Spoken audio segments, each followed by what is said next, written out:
बहुत पुराने समय की बात है। 4 मित्र यात्रा पर जा रहे थे। रास्ते की थकान दूर करने के लिए प्रत्येक एक एक कहानी सुना रहा था और इसलिए यात्रा सुगम हो गई। उनकी यात्रा में एक और यात्री आ मिला। उन्होंने उस नवागंतुक से भी कहानी सुनाने को कहा तो उसने उत्तर दिया, मित्रों, मैं अपनी बातें बेचता हूँ। मैं तुम्हें 4 बातें सुनाऊंगा और उनकी 400 रुपए फीस लूंगा।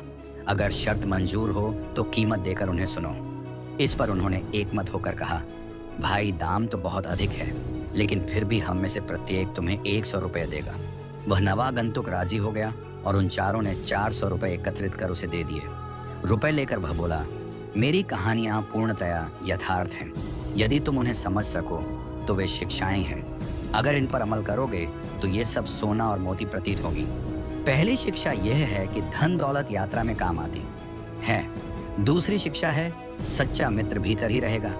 तीसरी शिक्षा है कि आपातकाल और डीडीडी एचने पर कभी किसी पर भरोसा न करो। चौथी शिक्षा है कि वह व्यक्ति ही विक्रमादित्य की पुत्री को पा सकेगा जो निद्रा पर विजय पाना।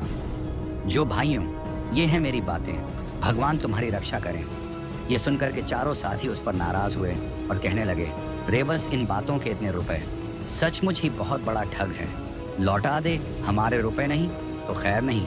फिर वे उसे वहां के राजा के पास ले गए और न्याय मांगा।